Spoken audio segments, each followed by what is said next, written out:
Hello, कैसे हैं आप लोग। आज हम राज्यपाल की विधायी शक्तियों पे बात करेंगे और विधायी शक्तियों पे बात करते हुए पहली जो बात हमें जाननी है वह यह कि राज्यपाल विधायिका का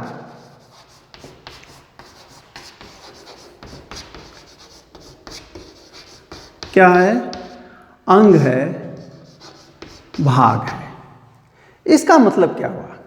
इसका मतलब ये हुआ कि जिस तरीके से केंद्रीय विधायिका यानी संसद राष्ट्रपति, लोकसभा और राज्यसभा से मिलकर बनती है, यानी जैसे संसद का एक अंग या भाग होता है राष्ट्रपति, उसी तरीके से राज्य विधायिका का एक हिस्सा होता है, अंग होता है, पार्ट होता है। कौन? राज्यपाल।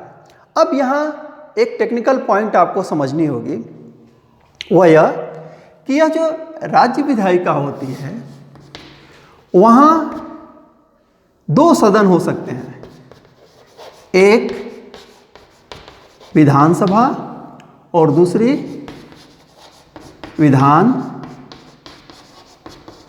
परिषद। लेकिन यह जो विधान परिषद है यह सभी जगहों पे नहीं है। भारत में जो 28 राज्य हैं, पिछले एक वीडियो में मैंने आपको बताया था कि उसमें से केवल 6 राज्यों या प्रांतों में ही क्या है, विधान परिषद है। और ये कौन से हैं? ये है, हिंदी में लिख देते हैं, आंध्र प्रदेश, कर्नाटक, तेलंगाना, महाराष्ट्र, उत्तर प्रदेश और बिहार। ये 6 जगहों पे विधान परिषद है। इसका मतलब ये हुआ कि यह जरूरी नहीं है कि हर जगह विधान परिषद हो राज्यों की विधायिका में, लेकिन विधानसभा जरूर होती है। तो कहने का मतलब यह है कि ये जो विधायिका है वह किससे बन रही है? राज्यपाल प्लस विधानसभा प्लस विधान परिषद। लेकिन कहाँ? इन 6 राज्यों में जरूरी नहीं है कि ये हर जगह हो। तो राज्यपाल विधानसभा या 6 राज्यों में विधान परिषद और विधानसभा के साथ मिलकर के क्या बनाता है? उस राज्य की विधायिका का निर्माण करता है। वैसे ही जैसे प्रेसिडेंट संसद का एक हिस्सा है, उसका एक अंग है।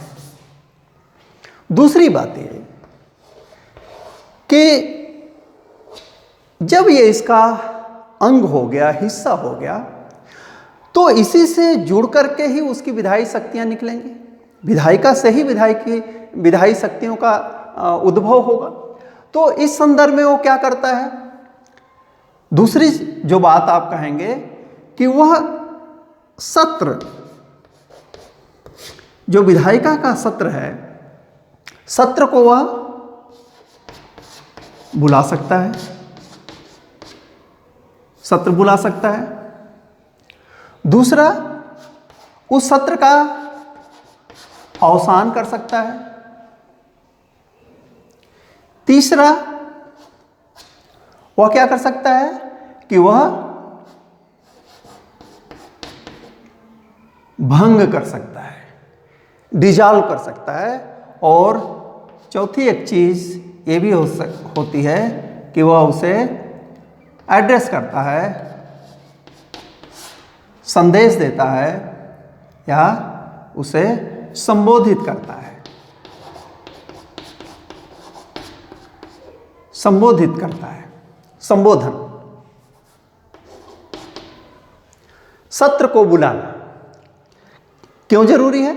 क्योंकि जब तक सत्र आएगा नहीं, विधायिका का मूल काम क्या है? कानून का निर्माण।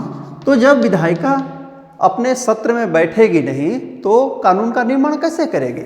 तो राज्यपाल का पहला जो काम है वह यह कि जो विधायिका है उसको बुलाए, सत्र में बुलाए। ध्यान रखिए, जहाँ केवल एक सदन होगा वहाँ वह विधानसभा कहलाएगी और विधानसभा के सत्र को वह बुलाएगा, और जहाँ दोनों है तो वह दोनों सदनों को बुलाएगा सत्र में। वह उस सत्र का अवसान कर सकता है, सत्रावसान जिसको बोलते हैं, वह उसे भंग कर सकता है। लेकिन भंग करने के संदर्भ में आपको एक चीज़ याद रखनी चाहिए, जिस तरीके से सेंटर में है उसी तरीके से यहाँ भी है कि विधान परिषद ये कभी भंग नहीं होती, भंग नहीं होती। जैसे कि सेंटर में क्या है, राज्यसभा। तो जब ये कहा जाएगा कि राज्यपाल ने विधायिका भंग कर दी, तो उसका मतलब क्या होता है? उसका मतलब ये होता है कि वह क्या भंग कर रहा है? विधान सभा को भंग कर रहा है, विधान परिषद को नहीं। क्यों? क्योंकि it is a permanent house just like यह राज्यसभा। तो यह भंग नहीं होती, विधानसभा भंग होती है, जिसे हम लेजिस्लेटिव असेंबली बोलते हैं। असेंबली भंग होती है, लेजिस्लेटिव काउंसिल भंग नहीं होती। चौथी बात कि वह संबोधन करता है विधायिका का और उनको संदेश भेज सकता है। संबोधन के बारे में दो चीज़ें समझनी चाहिए आपको। एक तो यह कि जब नई विधान सभा या विधानमंडल, जब नई विधानसभा आती है तो वह जहां विधानसभा है उनको या दोनों सदनों को क्या करता है? संबोधित करेगा। उसके बाद हर एक साल जो पहला सत्र होता है, 3 सत्र होते हैं अमूमन, तो पहले सत्र को वह संबोधित करता है। तो इलेक्शन के बाद पहला संबोधन और हर साल पहले सत्र में संबोधन वह दे सकता है। तो यह संबोधन जिसको कहते हैं एड्रेस करना, वह जो लेजिस्लेचर है उसके एक हाउस को या दोनों हाउसेस को वह एड्रेस करता है, संबोधित करता है, और प्लस वह संदेश भेज सकता है। किस बारे में? जो पेंडिंग, जो लंबित विधेयक हैं, पेंडिंग बिल हैं, उनके बारे में वह सदन या सदनों को जैसी स्थिति हो वह संदेश भेज सकता है। और संदेश भेजने का मतलब होता है कि अब जो वहाँ लेजिस्लेचर है, विधायिका है, उस पर विचार करेगी। तो ये सत्र बुलाने, सत्रावसान करने, विधानसभा को भंग करने और जो विधायिका है उसको संबोधित करने की बात थी, सत्र से जुड़ी हुई। तीसरी जो चीज़ है और सबसे बड़ी चीज़ है कि विधेयकों को अनुमति देना या सहमति देना, इसको बोलते हैं क्या? एसेंट। अब यह कानून बनने की प्रक्रिया है और जैसा कि आप जानते हैं कि कोई भी विधेयक इस प्रक्रिया से कानून बनता है। एक बिल तैयार होगा और वह या तो विधानसभा है तो विधानसभा और विधान परिषद है तो वहाँ किसी सदन में, यदि वो धन विधेयक नहीं है, धन विधेयक विधान परिषद में इंट्रोड्यूस नहीं हो सकता, तो वहाँ वह पेश किया जाता है। और यदि दोनों सदन हैं तो पहले विधानसभा में फिर विधान परिषद में, पहले विधान परिषद में फिर विधानसभा में आएगा। और उसके बाद ये अगली अगली प्रक्रिया उल्टी हो जाती है, विधान परिषद, विधान सभा, और उसके बाद वह कहाँ जाता है, वह जाता है राज्यपाल के पास, और राज्यपाल ने यदि सहमति दे दी, अपनी एसेंट दे दी, तो वह बिल क्या हो जाता है, यह बिल जो है कानून बन जाता है, जिसको अंग्रेजी में कहते हैं एक्ट। तो this is the establish process of law making. सामान्य विधेयकों को आप किसी भी सदन में पेश कर सकते हैं, लेकिन जो वित्त विधेयक हैं, धन विधेयक हैं, उन्हें आप केवल विधानसभा में, जो पीपल हाउस कहलाती है, वहाँ पेश कर सकते हैं। उसके बाद बाकी सारी प्रक्रियाएं वैसे ही हैं। तो यह एसेंट उसकी चाहिए, तब कोई विधेयक क्या होता है, कानून बनता है। लेकिन जरूरी नहीं है कि राज्यपाल उसके समक्ष प्रस्तुत होने वाले सारे विधेयकों को अपनी सहमति दे दे, यह जरूरी नहीं है। तो जब कोई बिल उसके सामने पेश होता है, तो राज्यपाल क्या कर सकता है? राज्यपाल पहला काम तो ये कर सकता है कि उसे सहमति दे दे। दूसरा वह क्या कर सकता है कि सहमति से मना कर दे, नहीं देगा, विथहोल्ड कर दे। तीसरा चीज है कि वह वापस कर दे, किसको? विधायिका को। और चौथी एक और काम वो कर सकता है, वह कर सकता है कि राष्ट्रपति के लिए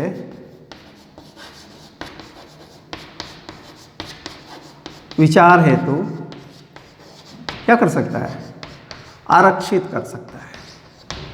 ये एक बड़ी टिपिकल उसकी राइट है। तो सहमति दे देता है तो बिल क्या बन जाएगा? Bill will become an act, विधेयक कानून बन जाएगा। सहमत से मना कर देता है, कोई बात नहीं, खत्म हो जाएगा विधेयक।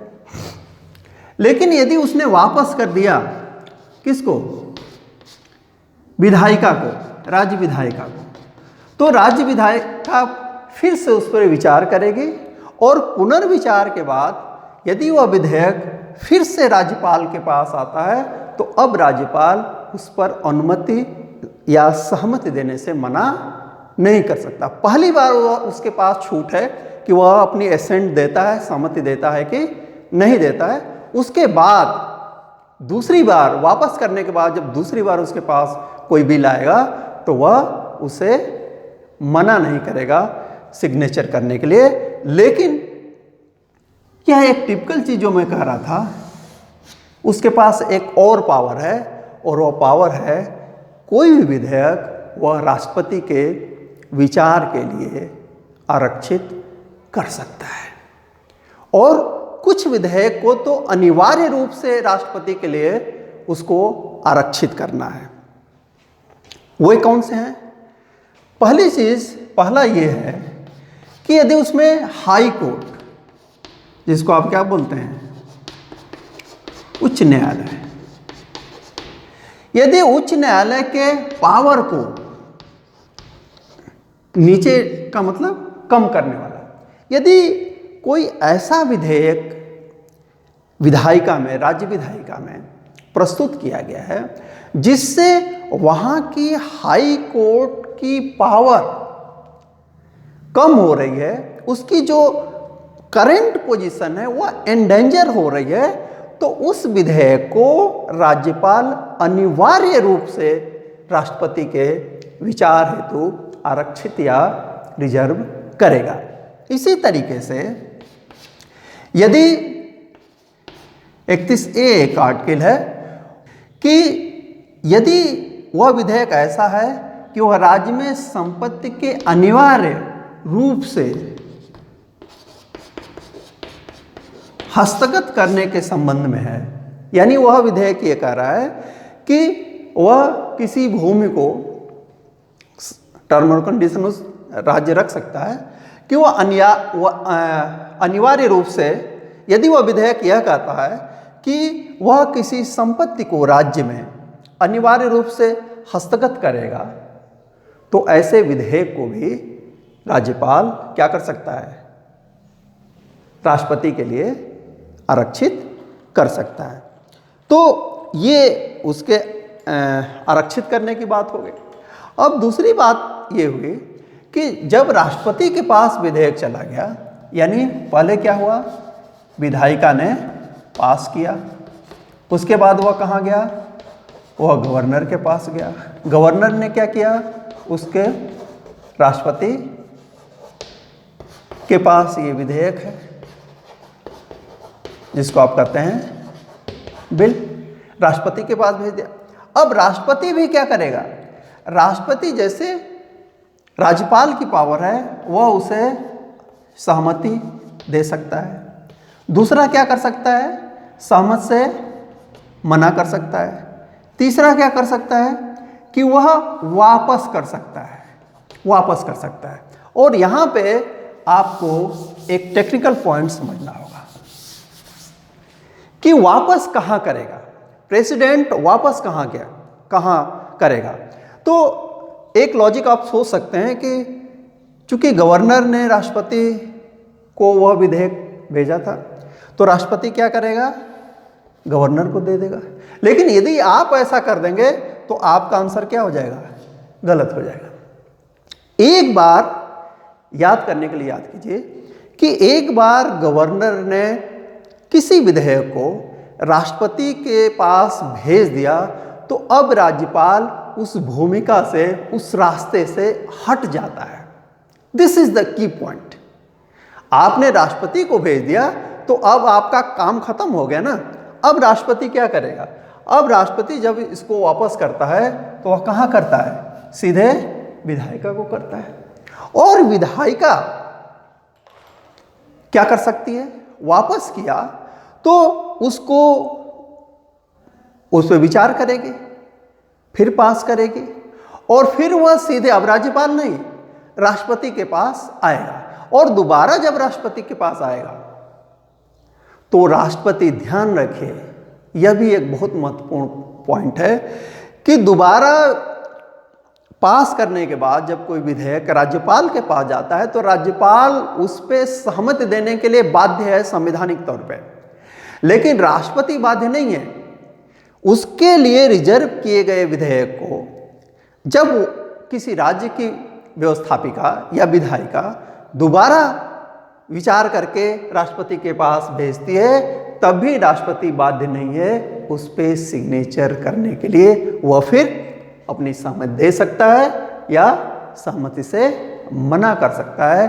प्रेसिडेंट ऐसे इसको समझने का, प्रेसिडेंट क्या है, प्रेसिडेंट हाईएस्ट पोस्ट है, उसको आप बाध्य नहीं कर सकते। सेंटर में वो बाध्य है, दोबारा जब जाएगा तो वह सिग्नेचर देगा, लेकिन राज्य के मामले में वह बाध्य नहीं है। इस चीज को आप ध्यान में रखिएगा। एक और उसका पावर है राज्यपाल का, और वह पावर ये है, चौथा आपका लीजिए, अध्यादेश। अध्यादेश जिसको आप बोलते हैं ऑर्डिनेंस, और ये कहाँ है, 213 में। वह अध्यादेश जारी कर सकता है कब, जब विधायिका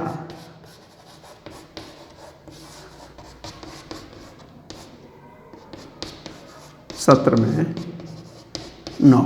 पहली चीज, जब संसद सत्र में न हो तब राष्ट्रपति अध्यादेश जारी कर सकता है, और जब राज्य स्तर की विधायिका, चाहे वो विधानसभा हो चाहे विधानमंडल हो, वह सत्र में नहीं है, तो राज्यपाल क्या कर सकता है, अध्यादेश जारी कर सकता है। और बाकी चीजें वैसी हैं कि जब